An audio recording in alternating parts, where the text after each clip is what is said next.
Gua pernah nyari orang hilang di Salak.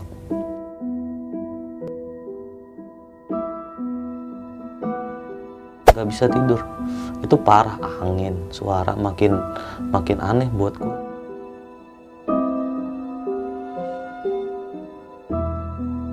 Di tempat itu ada tenda. Di tempat itu ada tenda, dia buka, ya itu ada mayat pendaki di situ. Yang dia temuin tempat gua ngecamp.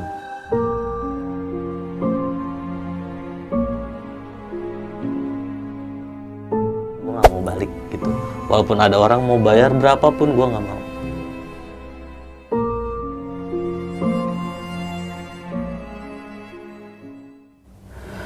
Assalamualaikum warahmatullahi wabarakatuh. Balik lagi di Besok Pagi. Kali ini bareng gue Bang Mange, pria gemoy tanpa bahan pengawet.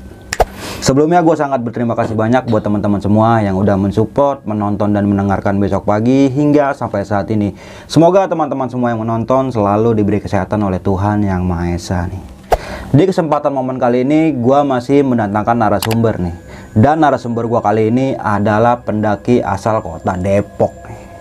Yuk langsung aja kita sapa narasumber kita pada malam kali ini. Selamat malam Bang Sigit. Malam Bang. Apa kabar nih Bang? Alhamdulillah sehat. Baik, sehat ya. Alhamdulillah. Kesibukannya lagi apa nih Bang sekarang? Usaha aja Bang. Om terakhir kali naik gunung kapan nih Bang?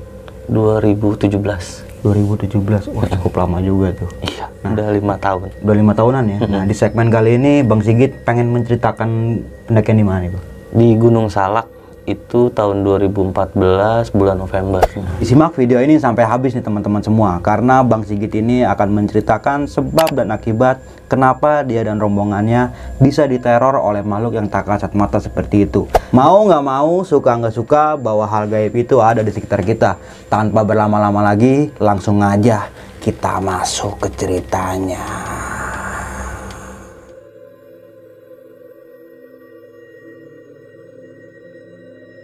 Sebenarnya rencana gua sama anak-anak itu nggak ada rencana buat ke Salak. Minggu itu gua nggak punya rencana untuk ke gunung.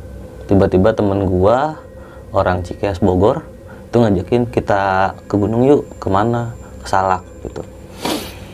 Oh ya udah. Akhirnya gua mutusin buat sama anak-anak buat berangkat di Jumat malam. Karena kita trekking Sabtu pagi. Dari awal mulai gua keberangkatan sampai pos itu udah sebenarnya udah banyak kayak lu nggak boleh nih ke sana gitu. Kayak mulai tanda-tanda gitu Bang. Kayak mulai tanda kayak ban mobil. Awalnya gue mau nyewa angkot, karena kita nggak dapet angkot, akhirnya kita 20 orang kita naik bak terbuka gitu. Dari awal perjalanan kita buat sampai ke pos pendakian Cidahu tuh ban mobil kita meledak. Sempat kita turun dulu, kita nungguin sampai ganti ban, kita lanjut perjalanan sampai kita mau tanjakan ke pos itu. Mobil gua nggak kuat sama anak-anak. Akhirnya anak-anak loncat semua dari mobil. Mau turun itu Bang. Kalau anak-anak kalau loncat turun mobil. Gitu. Kayaknya lu nggak boleh nih ke gunung sini. Gitu. Sampailah kita di pos pendakian Cidahu. Mungkin dari situ namanya anak gunung ya. Ayo udah kali itu mah trouble teknis dari mobilnya mungkin kita tetap. Akhirnya sampai Cidahu, kita istirahat segala macam buat persiapan besok pagi trek seperti itu. Gitu. Kita mulai trek itu jam 6 pagi. Dari awal gua trek sampai itu apa ya namanya Kumbangan Babi, itu gua belum ngerasain hal-hal yang menurut gua di luar nalar, belum. Sampai gua udah sampai ngelewatin Tanjakan Setan. Setelah Kumbangan Babi itu kita emang posisinya dihajar hujan. Dihajar hujan. Buat pribadi gue sendiri, buat yang udah gue sering ke gunung A, B, C, dan D gitu kan, saat gue kena hujan terus gue di trek itu bener-bener forsir banget, energi gue, tenaga gue lemes gitu. Akhirnya gue setelah Tanjakan Setan gue kena air hujan, terus hujannya berhenti, gue mutusin untuk istirahat gitu. Nah itu udah mulai kejadian tuh. Dari gue istirahat pertama, gue yang ngantuk hampir nyemplung ke jurang karena gue tidur kepulesan gitu, dan itu di pinggir jurang. Akhirnya dibangun teman gue, udah yuk kita jalan gitu, jangan di sini. Gue jalan lagi sama anak-anak. Di situ gue udah mulai terpisah tuh Bang. Dari 20 orang gue jadi 5 orang, 4 cowok 1 perempuan gitu. Dari situ gue udah mulai terpisah. Akhirnya yaudah yuk kita jalan lagi. Kita kena badai lagi. Nah, yang di badai kedua, hujan kedua, badai kedua ini nih, gue ngerasanya aneh gitu. Iklim di Gunung Salak tuh menurut gue aneh. Posisinya gue bisa ngeliat bawah karena kan jurang gitu. Gue bilang kok di bawah cerah, ini kok hujan, kayak hujan setempat gitu. Wah ini udah gimana gitu. Gue nggak pernah seumur umur gue ngerasain naik gunung manapun kayak gini gitu. Oh ya udah yuk lanjutin aja, nggak usah mikirin deh, jalan-jalan. Nah sampailah gue di persimpangan gitu. Sampai gue di persimpangan, temen gue ngiketin tali. Dia ngasih info ke gue pas saat gue udah turun nih, itu gue ngiketin tali di situ. Kenapa lu nggak ngikutin arahan gue? Itu nggak ada tali gitu. Kayak tali buat penanda gitu bang? Iya penanda, kalau trek lu itu bukan ke atas ke bawah gitu. Akhirnya gue berlima nanjaknya ke atas, itu bener-bener longsor dan langsung jurang seperti itu. Udah, ini gunung apa sih? Gue bilang aneh banget. Sepanjang perjalanan gue naik gunung gue nggak pernah yang kayak gini gitu. Akhirnya gue nggak mau maksain di situ. Satu, energi anak-anak habis, sama cewek gitu. Akhirnya yaudah yuk kita turun. Padahal kita mau maksa buat ke Puncak Bayangan gitu bang, sama anak-anak buat maksa ke Puncak Bayangan biar ketemu sama yang lain. Tapi karena energi gua sama yang lain udah habis ini energi gua nggak mau maksa lah, daripada ntar kenapa-napa kan diterusin gitu kan. Yaudah akhirnya gua mutusin untuk turun dan nyari dataran seperti itu. Akhirnya ketemu dataran, gua bangun tenda segala macem, terus ganti baju yang basah gua ganti baju ke kering. Ternyata tuh nggak cuman dari trek yang menurut gua ekstrim banget, iklimnya ekstrim, dan parahnya itu logistik gua gitu. Gua bawa tas 4 keril, satu cewek bawa depek. Itu di dalam keril gua nggak ada logistik, kompor dan gas banyak gitu. Logistik di atas, yang anak-anak atas nggak punya kompor, nggak punya gas. Logistik gua cuman 1 plastik sari roti, kopi sama susu. Sampai besok, itu dari jam 5 sore. Itu logistik gue buat bertahan di gunung yang cuacanya menurut gue aneh ya, iklimnya aneh. Itu menurut gue bilang aduh logistik nggak ada, mau maksa juga nggak mungkin, gue bilang. Karena satu ini cewek, ya udahlah. Akhirnya ya gue yang sebagai laki-laki yang lain, gue bilang kalau ada yang bisa nahan lapar tahan aja. Gue mah ngopi aja, kata temen gue yang sebagian. Emang mereka udah terbiasa gitu kan nggak makan. Gue ngopi aja kok kuat, insya Allah sampai pagi. Ya udah akhirnya tuh gue bener-bener bertahan sampai pagi cuma dengan logistik itu. Akhirnya gue mutusin istirahat sama anak-anak. Itu sekitar jam 10 malam, suasana di situ tuh ya nggak kayak gunung-gunung biasanya gitu bang. Udah mulai kedengaran suara yang menurut gue nggak pernah gue denger di gunung. Angin yang kayaknya muternya kok di atas tenda gue doang gitu.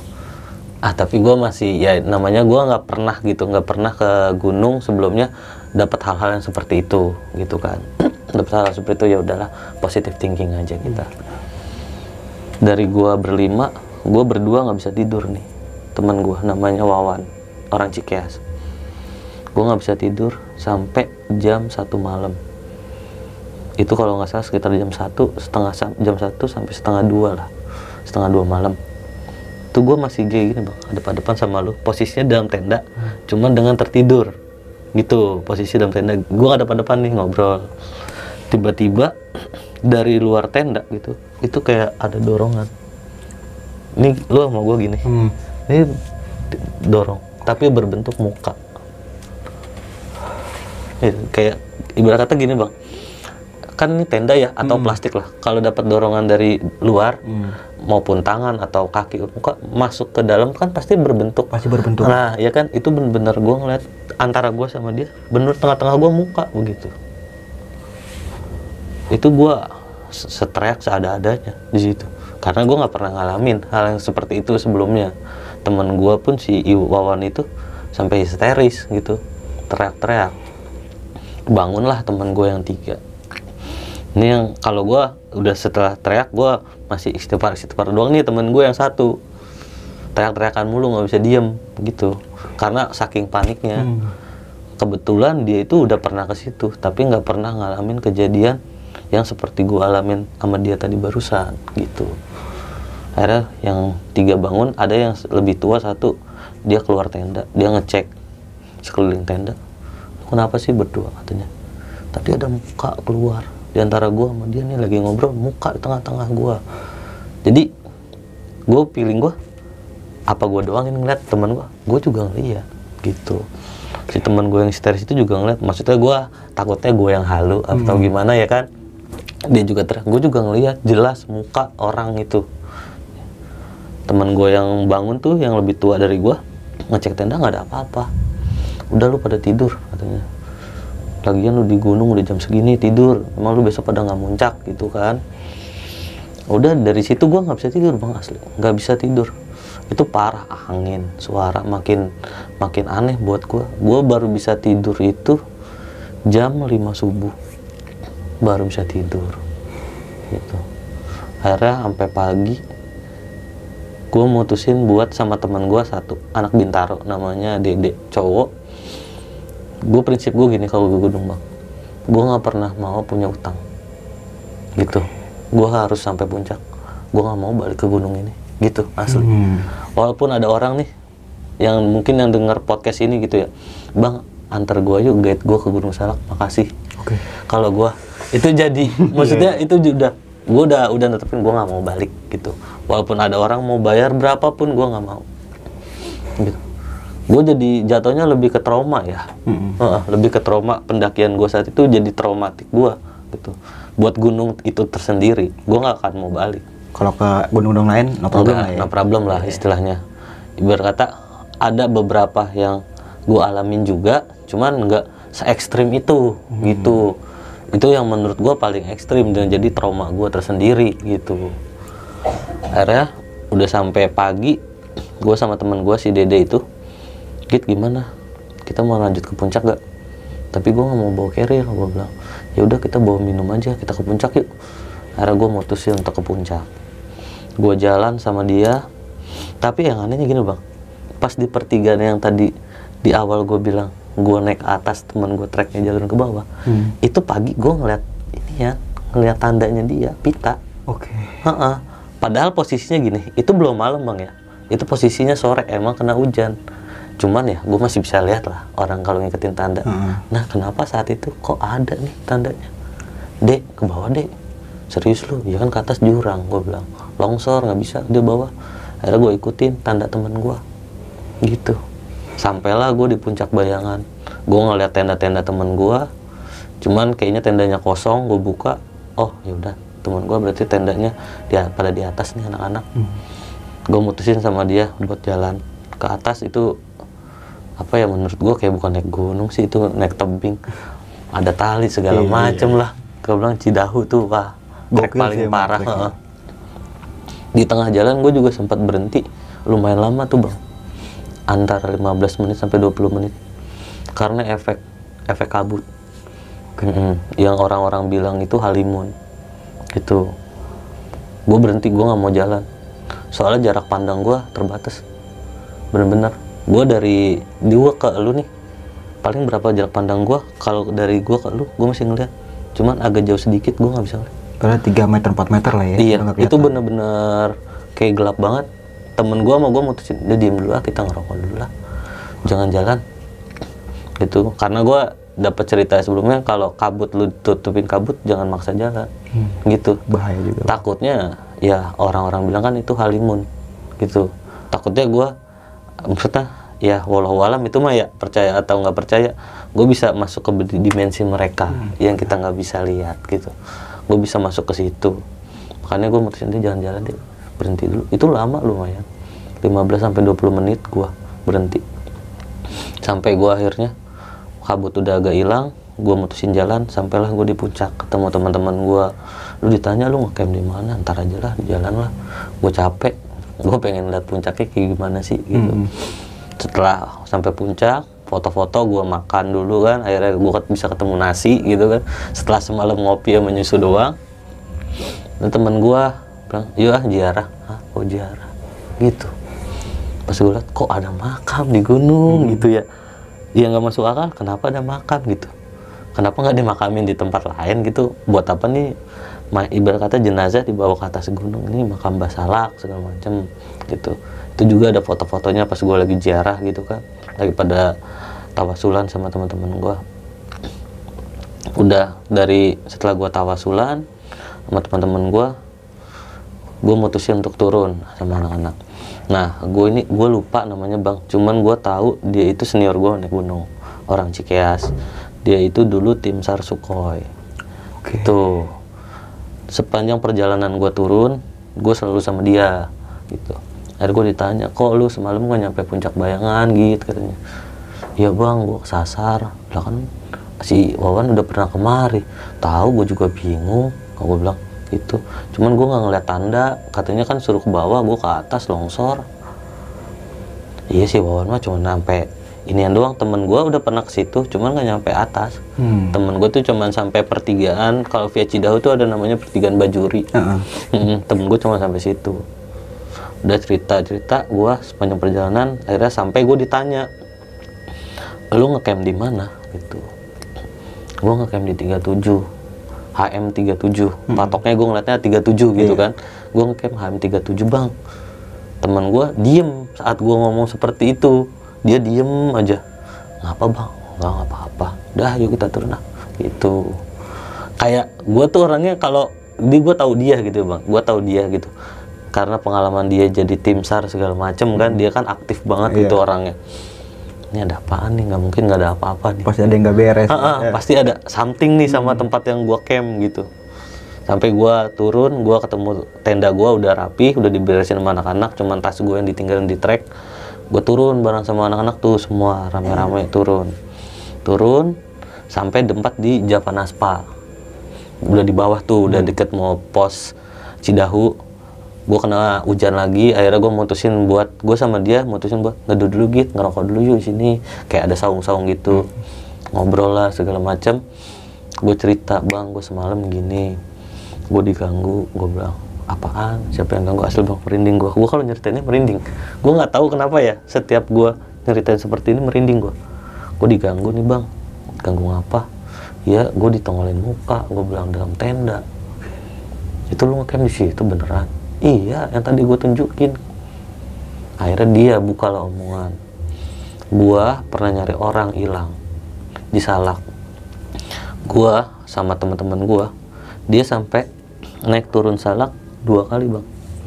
Padahal dia ngelewatin trek yang sama, trek tempat gua ngecamp. Itu nggak ada apa-apa. 2 kali sama temennya.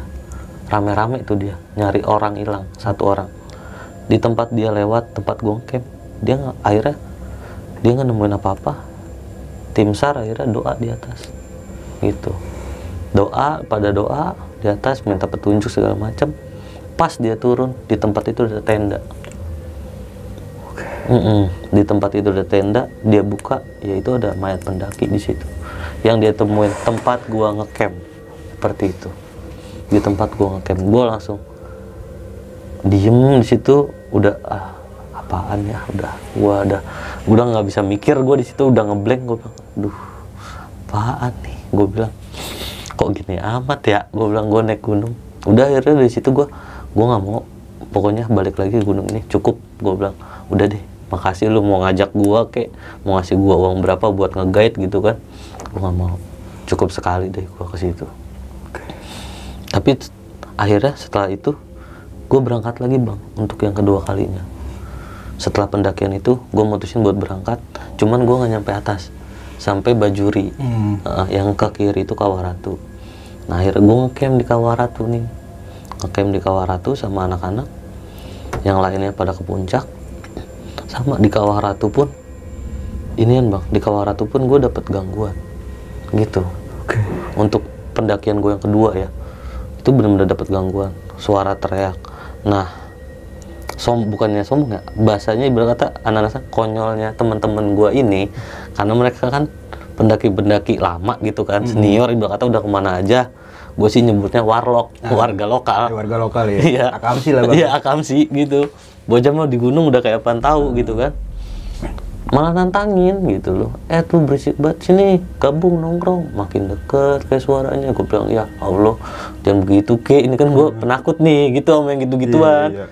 Maksudnya kalau kelihatan ya udah liatin aja gitu loh, udah habis lu cabut, nggak usah deket-deketin gue lagi pada ngecamp. Ini malah ditantangin sama anak-anak gitu. Anak-anak gue tuh tukang ledek, malah makin deket. Gue bilang dicekikikin, itu jelas banget. Gue sampai satu gue bilang, aduh udah dah, gue nggak mau dah kesini-sini lagi. Gue bilang cukup deh, cukup. Dan ternyata bang gini, yang gue baru tahu tuh pas setelah gue lagi makan mie udah sampai pos pendakian, gue ngobrol sama temen gue yang cewek yang sempet gabung sama gue yang kepisah. Kan ada cewek yang gue bilang orang cewek itu ya? Dia orang kerja di daerah Bintaro lah. Pas gue tanya, ternyata dia bilang, sorry ya Git, emang apa dek? Ya gue lagi dapet kayak gitu. Gue bilang, lu ngapa nggak ngomong sih dari awal? Gue bilang gitu, maksud gue kan udah gue bilangin. Dia kan nggak sekali dua kali bang ngikut gue ngedaki gitu kan, sering. Maksud gue jalan, dia jalan gitu. Lu kenapa nggak ngomong dek? Gue bilang, kan udah gue bilang kalau lu lagi kayak gitu jangan naik gunung. Gue bilang, gue jadi ibarat kata nyambung lah. Kenapa gue bisa dapat kejadian seperti itu? Karena ini mungkin teman gue. Sama satu hal lagi, ini sih buat pesan juga ya buat pendaki-pendaki yang baru buat naik. Dari lu ngomong, nggak ngomong lisan ya bang, dari lu ngomong dalam hati aja, itu lu udah didengar sama yang di sana. Gitu, jangan pernah sombong. Mungkin ini karena kesombongan gue ya, gue yang udah pernah ke gunung mana-mana, terus ngelihat Salak dengan ketinggian cuma 2111. Oh ya udahlah gitu, agak nyepelein. Padahal gue nggak ngomong loh bang, nggak ngomong lisan gini, gue dalam hati ngomong gitu. Pas di jalan, ayolah cuma 2111 gitu. Cuman kayaknya sama yang di sana tuh didengar gitu, ngerespon kali. Jadi gue bener-bener dikasih ujiannya tuh, wah parah banget. Itu jadi traumatik gue sendiri gitu, buat gue yang udah sering kemana-mana, tiba-tiba gue dapat ujian kayak gitu di gunung. Wah, cukup jadi pelajaran gue banget. Di gunung yang ketinggiannya 2100 nih. Iya, yang menurut gue ya biasa lah bagi aja gitu loh. Kita biasa gitu. Tapi nggak tahu kita di sana kayak gimana ya. Nggak tahu ujiannya di sana tuh kayak gimana. Intinya itu sedikit pesan lah buat teman-teman yang buat mencoba ngedaki maupun gunung manapun ya. Jangan pernah sesumbar lah di gunung. Mau tinggi mau pendek, biasa jangan pernah sombong. Asli itu bener-bener jadi pengalaman buat gua. Udah sama satu lagi, ya jangan terlalu memaksakan kalau lu nggak kuat. Gitu. Puncak itu cuman bonus bang. Tujuan kita tuh untuk pulang ke rumah.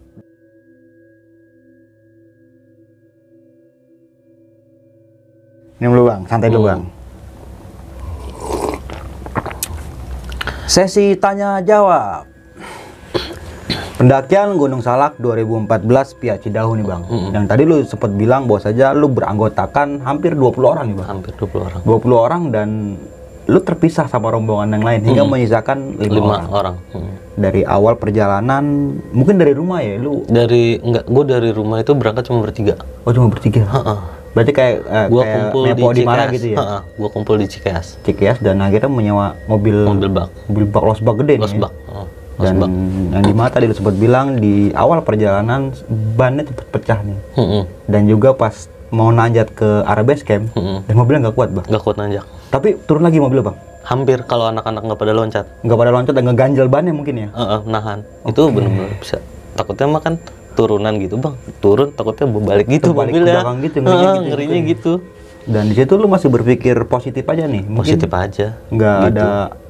Nggak ada pikiran bos aja udah lu nggak usah naik gunung ini nih gitu. Enggak sih, masih 50-50 lah. Masih biasa aja ya, mungkin ini kejadian alam lah mungkin. Iya, ibarat kata teknis aja lah. Karena kita juga ngeliat itu tanjakannya emang parah gitu. Lumayan tinggi sih.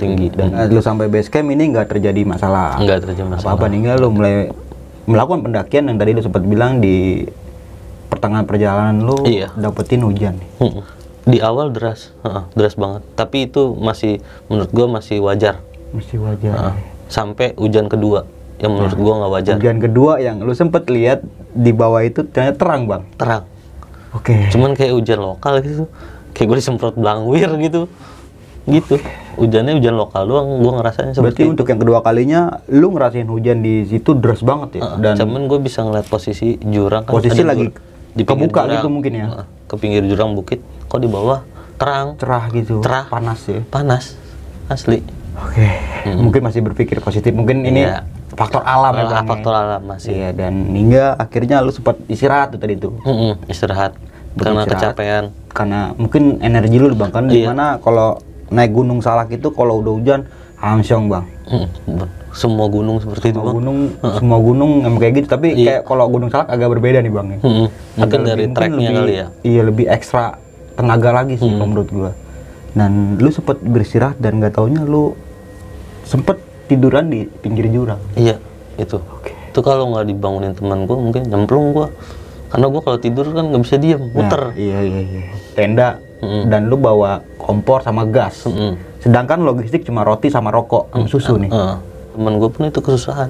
Mereka nggak bisa masak. Berarti sama-sama susah nih ya? Iya, sama-sama susah Gas ada gitu. di lu, makanan ada di temen lu. Iya, Oke. itu dia. Itu sama-sama susah. Oke. Sampai dia cerita ke gue itu, akhirnya gue makan sosis aja tuh, gue makan gak gue goreng. Digadoin Bang. Iya, saking laparnya gitu. Iya, kita mau minjem kompor atau nesting tetangga tenda kan nggak mungkin Bang. Nah, Gunung Salak sepi Bang. Kebetulan saat itu kelompok gue doang yang naik. Iya, gitu. makanya walaupun weekend ya Gunung Salak itu sepi pasti. Iya, pasti. Jarang rame sih. Ya paling cuma beberapa tenda lah, beberapa orang doang yang naik ya. Kejadian yang paling gokil nih terjadi nih Bang. Di saat 3 orang teman lu ini udah tidur dan lu masih sempet ngobrol sama si Wawan ini. Berhadapan gini Bang. Ada depan posisi tidur ya bang? Iya. Posisi tidur, cuman muka ada pada depan ngobrol gitu. Sisi lu tidur, lu sampingan sama Wawan nih. Iya, sampingan. Dan yang tiganya samping itu. Sampingin ke belakang gua semua. Ada tiba-tiba masuk gitu Bang. Iya, dorongan gitu, berbentuk muka. Berbentuk muka. Cuman gua nggak bisa. Berarti dia pas di tengah-tengah lo sama si Wawan nih. Iya, itu yang bikin gua kaget, teriak berdua gitu. Maksudnya kalau misalnya dari atas kan, gua masih begitu. Ini belum di tengah gua begitu. Kita lagi ngobrol, lagi tiduran ngobrol berhadapan, tiba-tiba ada masuk. Muka gitu. Cuman gua nggak bisa spesifik itu cowok atau cewek ya gitu. Nah, karena kan emang posturnya kalau tenda didorong Pasti dia ngedelep bentuk, dalam. ngedelep, cuman muka Bentuk. aja. Cuman gua nggak tahu itu cewek atau cowok gitu. Dan lu sama Wawan sempat histeris ya. Histeris bang, karena gua baru sekalinya itu ke gunung begitu. Mungkin ini first time gangguan-gangguan Nah, iya, first time hal gua. mistis mungkin ya. Iya bener. Di Gua pendakian lu. Wah, gokil banget sih Bang. baru itu Tapi sebelum lu mendaki itu nggak ada halangan kayak gitu Bang, kayak Nggak ada. gangguan-gangguan gitu nggak ada ya? nggak ada bang, gitu. Istilahnya yang orang-orang bilang kayak selamat kayak gitu-gitu. Alhamdulillah nggak pernah ada Ya gangguan. paling cuma sekelebatan bayang-bayang Iya, gitu aja kali ya. Kalau cuma itu kan masih emang udah biasa sih. Positif aja lah yang kayak gitu-gitu. Cuman yang sampai parah banget ya itu Yang salah. ini nih, yang sampai nampakin mukanya nih. Iya. Oke, dan ini membuat teriakan lu berdua sama si Wawan ini membuat temen Yang tiga lain lu ini bangun. bangun ya. Mm-mm. Dan ada tadi lu sempat bilang salah satu senior ada yang berkeliling nih untuk nyari. Keliling buat ngeliat apaan sih gitu. Tapi nggak ada Bang. Nggak ada apa-apa. Oke. Nggak ada apa-apa. Jadi lagi juga maksudnya gini bang, orang nge-trek malam-malam juga nggak jam 1 malam juga gitu loh. Gue juga pernah trekking malam, nggak jam segitu mah lebih baik gue tidur gitu. Maksudnya ngapain lu nge-trek gitu kan Lagian malam-malam? juga ngapain jahil banget sampai Iya gitu. gitu Bang. Ya. Ya, paling kalau sekedarnya ada kayak pendaki lain paling ya Nyapa lah. apa Bang, apa gimana gitu ya. Nggak sampai Parahnya itu, Parah itu sih gangguinnya menurut gitu. Maksudnya Utang dalam sini bukannya utang duit ya. Nah, bukan utang duit sih. gitu. Bukan, jadi yang dimaksud hutang itu gue nggak mau kemarin lagi gitu ya. maksudnya jangan sampai kalau gue pribadi maksudnya saat gue main sama senior gue, lu kalau belum nyampe puncak lu masih punya utang gitu. Iya, Sama gunung itu lu harus balik lagi. Nah itu jadi pegangan gue tuh bang, makanya gue aku harus puncak nih, gue nggak mau punya utang gitu. Pokoknya lu ke atas, dan yang lebih anehnya lagi nih, ketika pas kemarin siang mungkin itu Bang ya, yang katanya temen lu nandain pita itu, Itu gue masih bisa ngeliat jam sekitar 4:30. oke masih kelihatan jelas dong ya. Jelas banget. Tapi lu nggak ngeliat tanda itu ada. Bang. Dan pas pagi harinya lu mau jalan itu ada. Ada tandanya pita diikat. Oke. Jadi pita diikat. Jadi ada jalur ke bawah, pita dari pita ke pohon begitu. Jadi biar nandain oh ini jalurnya gitu. Dari pohon ke pohon diikat. Dan ternyata Logikanya aja pas nyampe atas jurang, longsor sih lebih tepatnya udah longsor bang. ngemplong gitu ya, udah Ngeplong. jurang gitu ya. Mungkin kelihatan sama gua ujungnya. Sebenarnya kayaknya itu benar trek deh bang. bener trek itu. Cuman karena longsor, jadi nggak ada treknya, hilang treknya. Oke. Jadi kayak- emang ujungnya kelihatan sih. Jadi kayak diubah mungkin Iya, jalurnya. diubah jalurnya. Hingga lu sampai ke puncak nih, yang dimana lu baru pertama kali ke Gunung Salak nih bang. Pas lu ngeliat puncaknya kayak gimana bang? Ini puncak begitu menurut gua. Iya. Aneh dah. Menurut gua nggak kayak gunung pada umumnya. Ya, Banyak pohon gitu Iya kan. kan? Yang sampai bikin anehnya gua tuh kok ada inian makam gitu. Mungkin petilasan bang. Nah, petilasan, gitu. Maksudnya yang logika gua gini bang, ini kita main logika aja. Iya. Ngapain itu dikubur di situ Nah, gitu, itu kayak nggak ada tempat lain gitu loh, di atas gunung berkata kan gitu. Sempat ada obrolan sama senior ini. Lu ngecamp di mana? Dan lu ngecamp di mungkin mana? di HM. 37. Dia sempat terhenti bang ngomong langsung dia. Iya, langsung diem. Diem sampai akhirnya dia berani buka omongan sama gua itu pas di Javanaspa. Emang gini bang, dari awal tuh itu kan senior gua paling deket ya sama gua, orang Cikes. Dia tuh emang suka jahilin gua bang, karena gua tahu dia tim Sukhoi. Pas gua jalan nge-trek sama dia nih, pas di Salak, dia tuh cerita nih, gua nemuin tangan di sini. Nih gua nih pernah turun nih ke bawah nih, angkat badan orang katanya gitu. Gua bilang bang jangan diceritain ah. Gua bilang lu mah gua belum sampai puncak, iseng duluan gua. Dia jadi suka begitu. Sampai gua ngalamin kayak gitu dia diem akhirnya gitu. Dan akhirnya pas di Javanaspa ini dia buka omongan nih. Buka omongan gitu. Bahwa saja mungkin di tahun-tahun yang lalu bung. Iya, di tahun-tahun yang Dia lalu. cepat nggak cerita di tahun berapa bang? Nggak cerita. Dia nggak ngomong spesifik di tahun berapa. Cuma Intinya dia pernah nemuin mayat di situ, di tempat lu ngecamp. Iya, aslinya emang dia harus nyari orang itu karena belum balik gitu. Oke. Sempat hilang. Pendakiannya dia orang Simaksi lah orangnya, makanya dicari gitu. Makanya kedata kalau dia belum balik gitu. Sampai dia bolak-balik Gunung Salak itu naik turun 2 kali belum ketemu. Orangnya kemana dicari-cari gitu kan. Karena dia nyari juga sama orang yang istilah kata tim-timnya dia dulu lah. Yang udah Udah tim biasa. khusus buat pencarian kayak gitu nih. Bang, ya? Yang udah biasa gitu. Sampai dia pada nyerah, akhirnya pada tawasulan di atas, minta petunjuk segala macem. Itu di makam yang di atas tuh. Pas dia turun dari atas, di tempat dia udah lewatin 2 kali itu, ternyata ada tenda di situ. Gitu. Padahal tempat itu dia udah lewatin. Dia ngomong sendiri, tempat itu udah gue lewatin 2 kali. Gue nggak ngeliat tenda. Habis gue tawasulan, minta petunjuk, gue turun, ada tenda di situ. Dan yang lebih gokilnya lagi pas tenda dibuka ini udah ada mayat. Udah ada mayat. Pendaki yang hilang 3 hari yang lalu mungkin ya pas saat itu ya. Biasanya sih gitu, 3 hari baru dicari sih. Iya, Karena nggak ada info ke bawah ke pos pendakian kan dia udah turun atau belum, pasti langsung tim SAR. Tim SAR langsung gerak sih kalau kayak gitu. Dan di sini yang gue pengen pertanyaan lagi bang, bang yang teman senior lu ini sempat menceritakan nggak sih bahwa saja korban ini perempuan atau laki-laki gitu. Laki-laki sendiri. Berarti ada kecocokan nih bang tentang tempat lu ngecamp dan tempat temen lu yang nemuin mayat itu. Iya, ada cocokan. Sama tempatnya. Sama tempatnya. Tempat gue bangun tenda. Persis kata dia. Karena itu dataran yang paling enak menurut dia. Pada saat itu nih ya, lu berpikir nggak sih bahwa oh mungkin iya, pikiran gue ke situ. Arah gue lebih ke situ. Mungkin sosok yang semalam itu mungkin orang yang itu gitu. Yang itu nih. Gitu. Mungkin gue pikirannya lebih ke arah situ sih. Oh, ibarat kata cocok nih.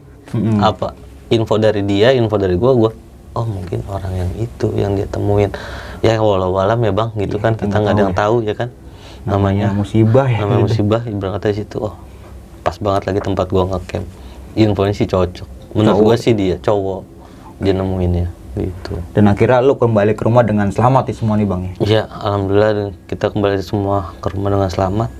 Yang tadi gue cerita ternyata temen gue itu dapat dan dia maksa buat naik. Itu nggak ada yang tahu bang, dia dapat. Berarti dia nggak cerita nih sama siapapun. Padahal di kelompok pendakian gue 3 cewek, ada 3 cewek ikut. Kita menyikapi tentang menstruasi di gunung ya. Jadi kalau menurut gue tergantung orang itu sendiri sih bisa membersihkannya atau bisa menjaganya dengan baik atau enggak ya. Tergantung dari perempuan itu sendiri sih kalau menurut gue. Tapi ya lebih baiknya kalau kita lagi dapat lagi mens kayak gitu mendingan jangan naik. Jangan, karena apa ya maksudnya menurut orang-orang dulu juga kan dibilangnya wangi gitu bang. Iya, kalau makhluk-makhluk kayak gitu tuh suka banget sama yang kayak gitu. Makanya. Apalagi pas malam pertama, hari pertama menstruasi udah gitu lagi di banyak-banyaknya. Wah, itu bahaya banget sih bang kalau kayak gitu. Makanya. Dan kita di sini kita doakan nih Bang ya, semoga arwah pendaki yang ditemuin sama senior lu ini ditempatkan di sisi yang layak. Amin. Oke nih Bang Sigit, thank you banget nih Bang, lu udah pengen berbagi pengalaman pendakian lu di besok pagi nih Bang. Dan mohon maaf banget nih Bang, gue cuma bisa mengundang, belum bisa menjamu sebagaimana layaknya tuan rumah yang baik nih Bang. Nah nih Bang, sebelum kita mengakhiri video kali ini, lu punya pesan-pesan nggak nih buat teman-teman semua? Pesan-pesan gue ya, buat pendaki-pendaki, jangan sesumbar, jaga lisan gitu. Walaupun lu nggak ngucap secara lisan, dalam hati jangan gitu. Jangan mau terlihat kuat di depan cewek. Bener banget tuh. Itu karena gitu Bang, yang gue lihat-lihat ya, maksudnya karena teman-teman gue, adik-adik gue sekarang udah mulai pada ke gunung. Kemarin kayak seperti itu, gue sempet khawatir mereka hilang kabar sama gue di Gede. Mereka tuh bawa tas gede-gede banget gitu. Jangan pernah deh, soalnya itu jadi pengalaman gue buat diomelin senior gue. Apalagi tas yang lebihin pala kita. Wah, bahaya Bang. Itu maksudnya kan orang pengen terlihat keren Bang. Wah, tasnya gede. Kalau dulu cewek. Iya Bang, keren. Tapi kalau sekarang apaan nih lu ngapain bawa berat-berat sih? Iya, DPK aja Bang. Udah banget dah. Itu aja sih pesan-pesannya. Gitu. Dan berulang kali nih gue mengingatkan bahwa saja cerita yang diangkat Bang Sigit pada malam kali ini bukan ingin menakuti teman-teman semua, tapi lu bisa ngambil sisi positifnya nih dan buang jauh buruknya. Nah, punya usaha nih Bang, yaitu jual sisa ekspor. Jadi outdoor bukan sih Bang? Bukan, gue sih ada beberapa barang-barang outdoor juga gitu kan, yang brand-brand ternama lah, brand-brand luar. Cuman kita emang karena kan brand-brand seperti itu vendornya di Indo semua Bang gitu. Dan gue suka dapat barang-barang seperti itu. Barang-barang mall yang under retail. Yang harganya pasti beda nih ya sama di mall ya. Iya beda. Miring-miring dikit ya. Miring pasti. Cara pemesanan buat toko lu ini? Untuk sekarang gue lebih fokus ke live ya. Oh di live? Di live TikTok atau di live Shopee. Gitu. Bisa dicari aja di Ara Branded Store. Nanti linknya gue cantumin nih Bang di kolom deskripsi ya. Siap. Mungkin itu aja nih dari gua Bang Mange. Kurang lebihnya mohon maaf. Sampai jumpa kembali di video-video selanjutnya. Wassalamualaikum warahmatullahi wabarakatuh. Waalaikumsalam.